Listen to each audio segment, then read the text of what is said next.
Kemudian sektor perkebunan, kan di sini ada komoditas kakao, kelapa sawit, dan kelapa dalam.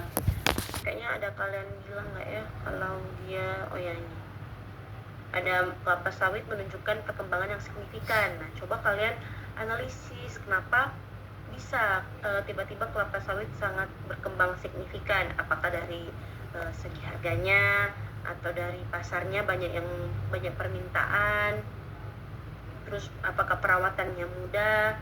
Nah, nanti kalian hubungkan lagi dengan keberlanjutan, adanya degradasi lahan, kayak gitu ya. Kemudian juga kan di sini kalian bilang menunjukkan perkembangan yang signifikan, tetapi belum ada datanya. Jadi coba kalian munculkan data perkembangan perkebunan, baik itu sawit, kakao, dan lain-lain. Jadi akan kelihatan, oh kakaonya semakin turun, sawitnya yang semakin meningkat, baik dalam peta maupun dalam tabel. Jadi kelihatan, ya.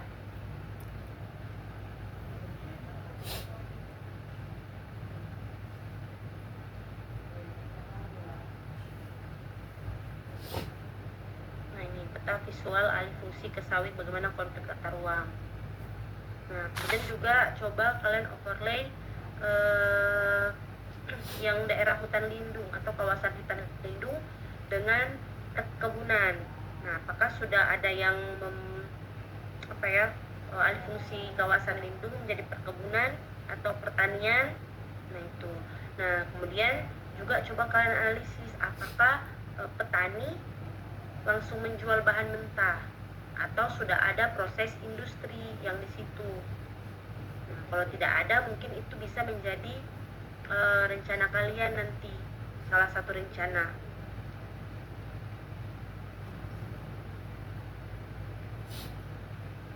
Nah, kemudian ini juga saya sudah bilang bagaimana keterkaitan antar sektor. Nah, seperti pakan, mungkin bisa dari limbah pertanian, kayak gitu ya.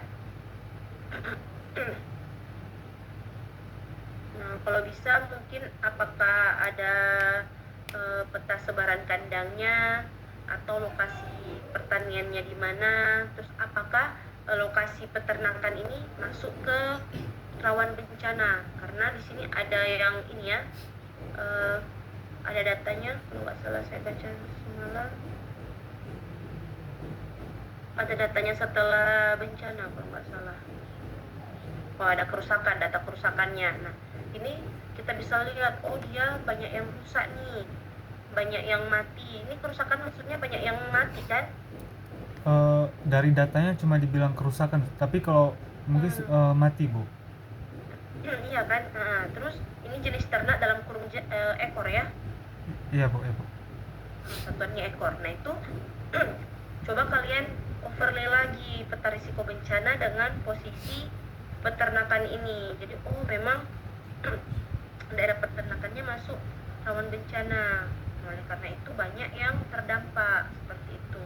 Nah, mungkin juga coba kalian buat tabel perbandingan atau grafik perbandingan, biar maksudnya orang yang baca nggak bolak-balik baca tabel kalian. Dia baca dulu nih data kondisi existing, terus baca lagi data yang rusak, terus baca lagi data sekarang. Jadi coba dibuat dalam bentuk grafik, jadi ada 3, akan kelihatan tuh grafiknya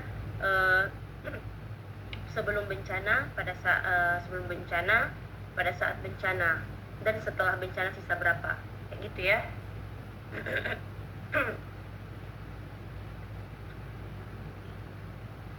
Nah, terus apakah ada program dari pemerintah pemulihan ternak pasca bencana? Itu bisa juga. Nah, terus kan kalau kayak daging ayam, ada telur, ada daging, sapi juga ada daging. Nah, itu coba kalian, kalau saya rasa di BPS harusnya ada data produksi per ton daging. Nah, itu bisa kalian masukkan juga di situ. Harusnya ada data produksi peternakan. Jadi bukan berapa ekornya, tapi berapa kilo yang diproduksi per tahunnya atau per ton.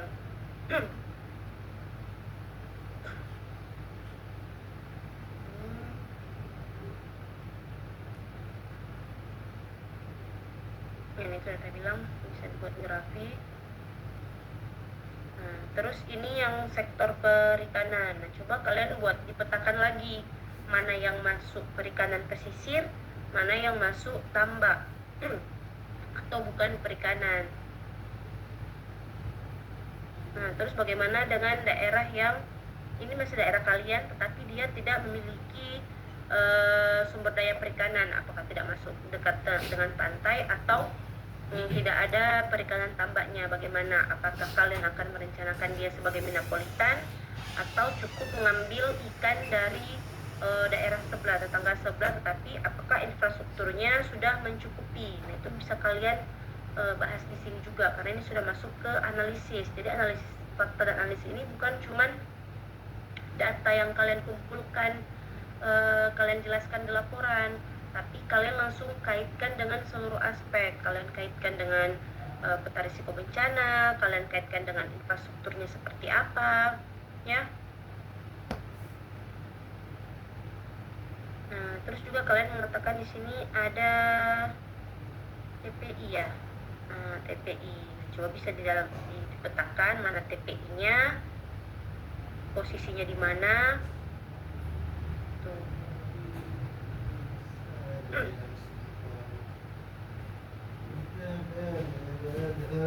Ini ada kerusakan tambak kan, berarti emang ada tambak. Coba dipetakan mana posisi tambaknya. Terus sektor industri, coba diperhatikan ini ya penulisannya. Sektor industri bisa kalian bagi, apakah ini masuk agroindustri, apakah rumah tangga, apakah UMKM, terus berapa tenaga kerja yang diserap, terus peta persebaran sektor industri, dan apakah nyambung nih sama yang tadi yang di pertanian dan perkebunan, apakah mereka hanya menjual langsung atau ada proses industri atau proses pengolahan yang dilakukan di sini. Jadi kalian bisa bahas di potensi sektor industri.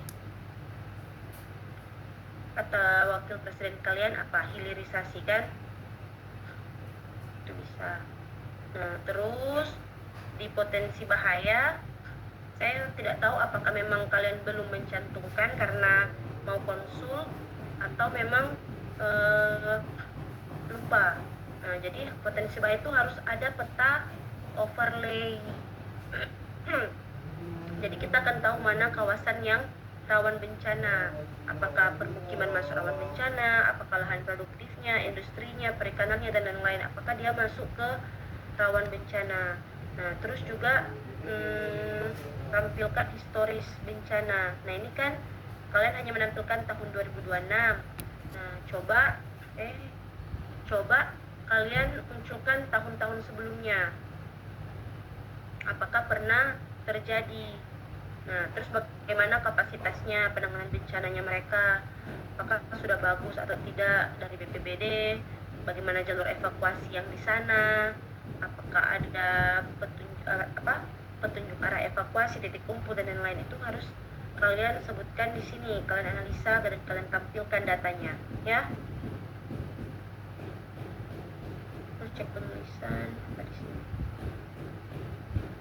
Ini kecamatan tapi bahas gempa bumi, tsunami, banjir. Itu coba dicek ya. Kesalahan kecil ini bisa membuat walaupun laporan kalian sudah bagus, tapi kalau ada kesalahan kecil itu tetap mempengaruhi penilaian.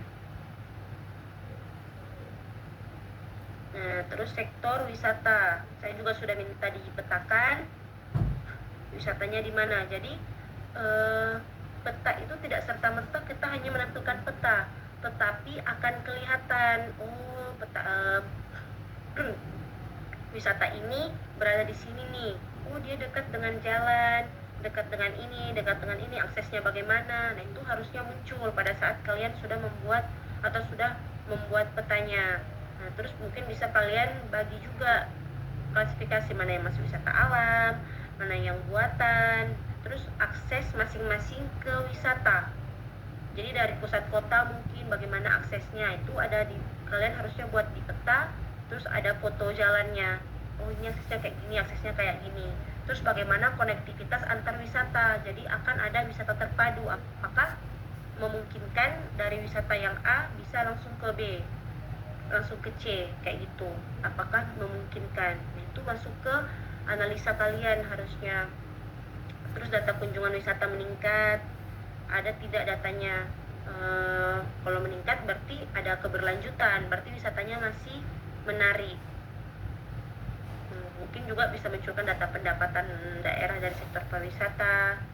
Terus apakah ada jasa di bidang wisata kayak hotel dan lain-lain, penginapan gitu. Jadi harus di ini ya, betul-betul kalian analisa.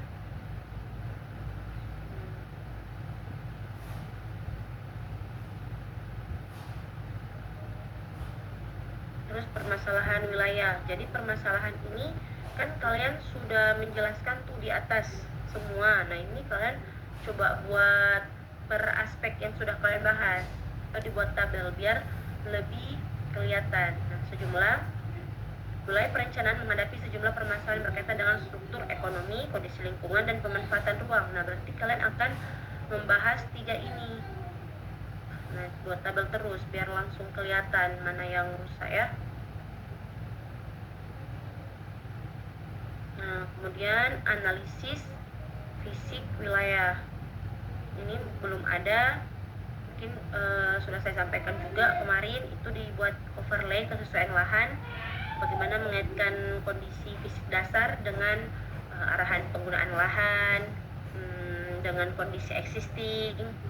Jadi arahan penggunaan lahan dengan kondisi existing mungkin kalian sudah tahu kalau itu beda, yang satu berdasarkan baru arahan dari RT RW, yang satu kondisi existing, dan itu sangat berbeda. Jadi coba kalian overlay kayak gimana. Nah terus di sini ada kesalahan penulisan. Kalau di aritmatika itu 0,97, tetapi kalian tulis di sini 0,98. Justru yang kalian tulis itu geometri. Jadi coba dicek kembali ya.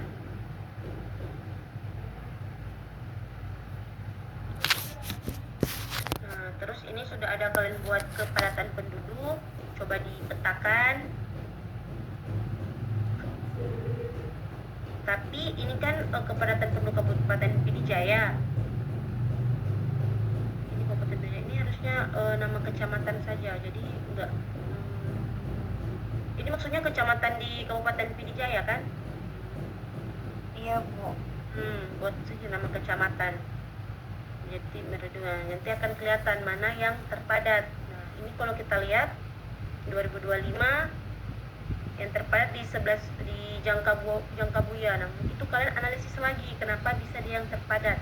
Apakah dia sebagai ibu kota kabupaten, apakah di sana pusat pemerintahan, pusat-pusat perjas dan lain-lain. Itu harus kalian analisis. Jadi tidak hanya menampilkan data ini, tapi sudah harus ada analisis. Nah itulah gunanya ada peta kepadatan penduduk. Jadi akan kelihatan, oh dia dari pusat kota Bu, oh dia dekat dengan infrastruktur, dia jalannya berada di jalan primer atau sekunder. Nah itu coba kalian analisis ya, jadi tidak hanya menampilkan itu. Nah distribusi penduduk udah mungkin udah bisa sama dengan peta kepadatan penduduk.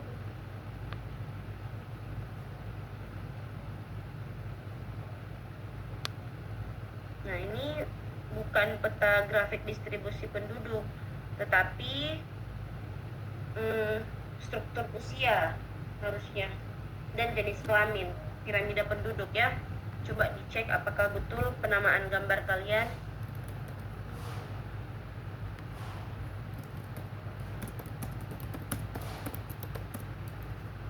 Sini sudah saya bilang berulang lagi bagaimana hubungan antara sebaran penduduk dengan pusat kegiatan atau dengan sarprasnya. Nah terus kan kalian udah buat nih peta kepadatan penduduk atau peta persebaran penduduk.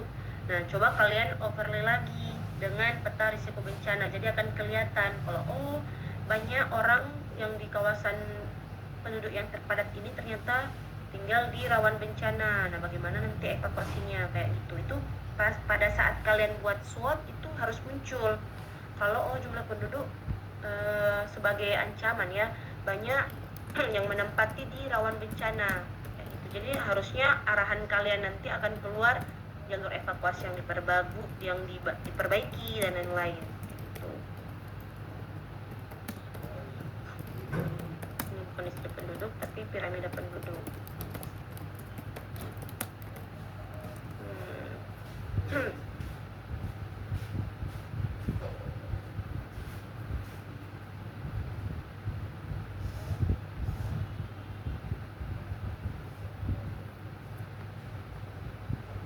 Saya minta cek apakah sudah sama. Usia produktif dengan produktif.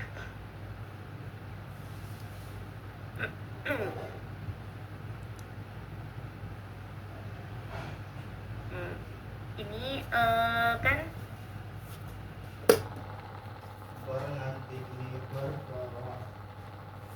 produktif dan non produktif. Berarti kalian membagi jumlah penduduk berdasarkan produktif dan non produktif. Tetapi kalau di total apakah sampai coba cek jumlahnya apakah sama dengan jumlah total penduduk ya. Ini harusnya sama ya. Terus perhati penomoran. Di sini juga saya bingung dengan penomoran kalian dari 5.1, 5.11. Nah, coba itu kalian cek lagi. Mungkin karena ini ya, gabung dokumen ya. Jadi agak rancu. Jadi coba pada saat pengumpulan laporan final, coba cek dulu penulisannya ya.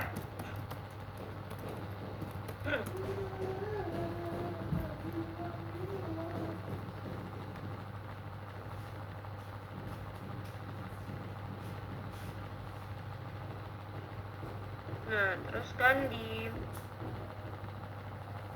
saya salah notes. Nah, ini di proyeksi penduduk harusnya ini saya bahas. Nah, kaitkan apa dampak ke wilayah kalau jumlah penduduk semakin meningkat, tentunya kebutuhan lahan juga semakin meningkat. Kemudian kalau pada saat kalian membahas piramida penduduk tadi akan kelihatan jumlah penduduk yang usia muda, usia sekolah tinggi berarti butuh sekolah. Kalau usia produktif tinggi berarti butuh lapangan kerja. Nah, kayak gitu itu bisa kalian analisis. Nah, terus juga sudah saya bilang tadi persebaran penduduk dikaitkan dengan infrastruktur. Terus kalau untuk pola konsumsi, kalau terjadi peningkatan daya beli berarti ada peluang di sektor perdagangan dan jasa. Coba dibahas juga.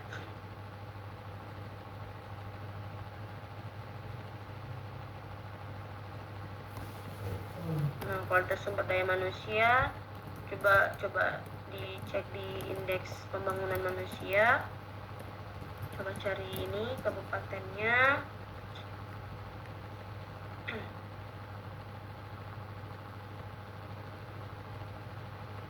Nah, ini untuk servers ya, untuk pendidikan. Setiap fasilitas kesehatan, pendidikan, coba kan ada peta nih, nanti akan kelihatan bagaimana akses ke fasilitas tersebut, terus waktu jarak tempuhnya berapa, terus kondisi jalannya bagaimana. Nah, itu bisa kalian munculkan di pembahasan ini. Jadi bukan hanya data-data ini, tetapi harus ada spasialnya ya. Terus mungkin bisa munculkan juga berapa sekolah atau fasilitas sarana prasarana yang terdampak bencana, berapa yang masih bisa beroperasi.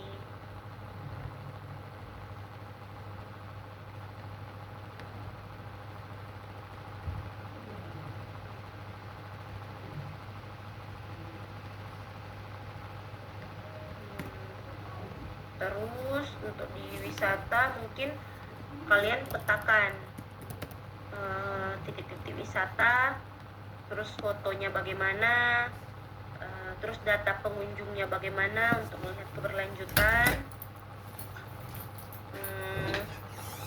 Terus ini suku, kalau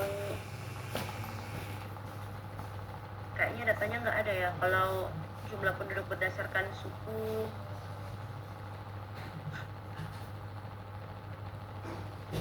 Atau jelaskan saja suku apa yang Nggak ada Bu, ada udah cek di BPS juga.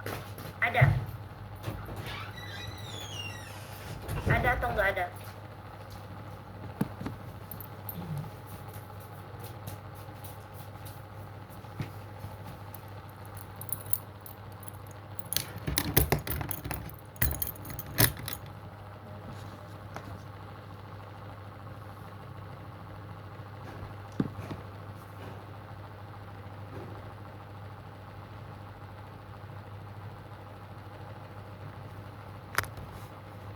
Terus analisis ekonomi wilayah, bandingkan PDRB, udah kalian buat ya. Kabupaten dengan kabupaten lain.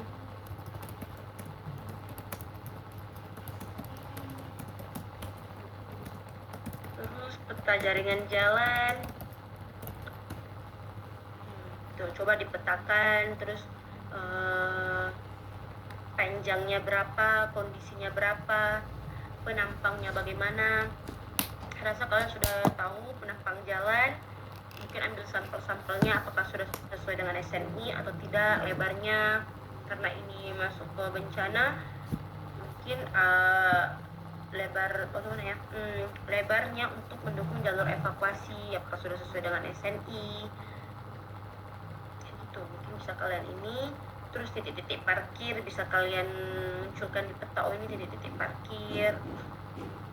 Jadi tidak hanya uraian-uraian, tapi ada data spasialnya. Terus juga titik-titik yang rusak karena bencana mungkin juga bisa kalian munculkan.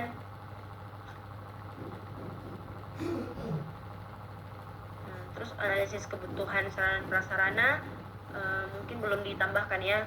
Seperti biasa, bagaimana ketersediaannya, bagaimana kebutuhannya untuk tahun 2024 tersedia atau tidak, membutuhkan berapa, dan pas dengan kalian proyeksi dengan penduduknya, proyeksi penduduk berapa yang dibutuhkan nanti. Terus bahas juga radius pelayanan, itu harus ada. Terus analisis pertanahan, mungkin bisa dimunculkan data lahan yang terdampak bencana. Terus mungkin ada peta berdasarkan mana tanah yang sudah bersertifikat dan mana yang tidak. Nah, kalau kalian mau bagus lagi, bisa kalian overlay peta yang bersertifikat dan tanah yang tidak bersertifikat dengan peta rawan bencana. Jadi pada saat kelihatan kalau ada daerah rawan bencana yang bersertifikat, itu bisa jadi ada konflik, ada kepentingan tertentu mengapa bisa disertifikatkan. Itu harusnya masuk ke kawasan lindung contohnya itu. Terus ini jumlah penduduk belum kalian munculkan, jadi coba dimunculkannya, jangan sampai dilupa. Nah, terus di sini fasilitasnya emang kalian berfokus ke kesehatan, pendidikan, peribadatan dan pendidikan. Mungkin bisa ditambahkan juga dengan perjas, pemerintahan, wisata, ya. Itu Bu, yang kayak pemerintahan itu kan dia enggak fasilitas dasar yang ada di setiap kecamatan Bu. Jadi kami ambilnya tuh fasilitas dasar aja Bu. Habis itu untuk yang satu lagi tuh harusnya ada data perekonomian, perdagangan Bu. Itu nggak ada data yang per kecamatannya Bu, adanya datanya kabupaten Bu. Oh, nggak ada yang per kecamatan? Nggak ada Bu data per kecamatannya Bu. Kalau buka BPS masing-masing kecamatan lama ya? Di BPS masing-masing kecamatan juga nggak ada Bu. Nggak ada juga ya? Data di BPS kecamatan cuma ada data pertanian doang Bu. Oke. Kalau pemerintahan kayaknya masing-masing ada, karena ada kantor kecamatan. Iya Bu. bisa kalian masukkan aja. Jadi nggak ini aja, tapi ada pemerintahan juga ya.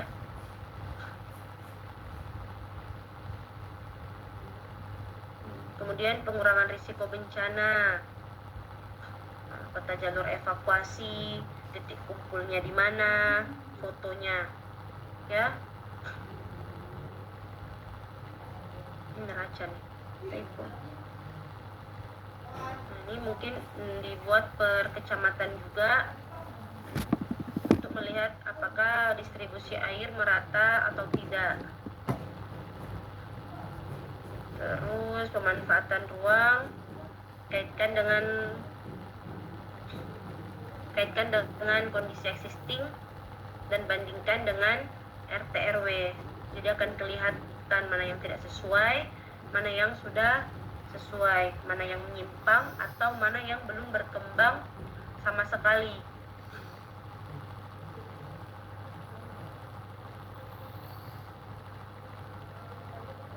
Kemudian juga bisa dilihat mana yang menyimpang hutan lindung. Contoh ada permukiman yang di hutan lindung, ada perkebunan, ada persawahan. Nah, itu bisa kalian jelaskan. Terus bagaimana perubahan penggunaan lahannya.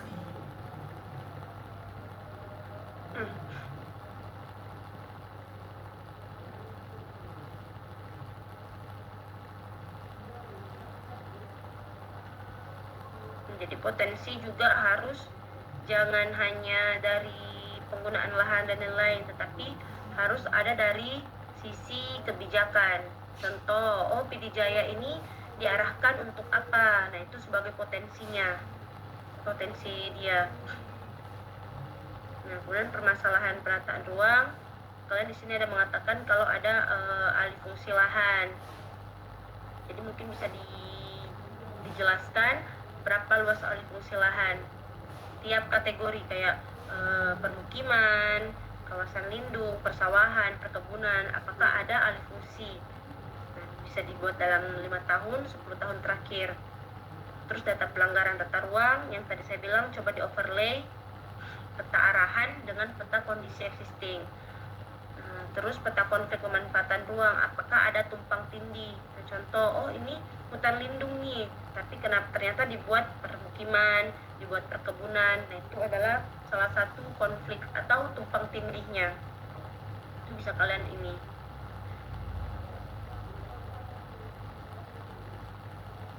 Peluang dan tantangan, mungkin dia posisinya di jalur lintas mana.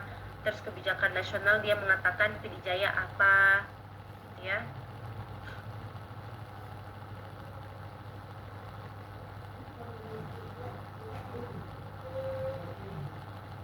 Oke, ada pertanyaan? Ibu, terkait ini Bu, ada satu lagi, disparitas antar wilayah Bu. Itu kan kalau yang punya di contoh-contoh Kating itu mereka ada PDRB per kecamatannya begitu Bu. Itu kayak mana Bu PDRB? Tapi setelah dicari ke BPS dan sebagainya itu PDRB per kecamatan itu nggak ada Bu.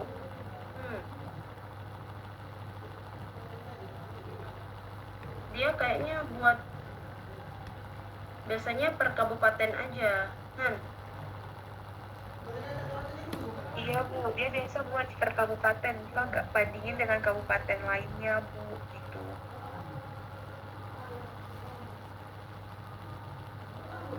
Saya juga baru tahu kalau ada PDRB antar kecamatan. Kayaknya kamu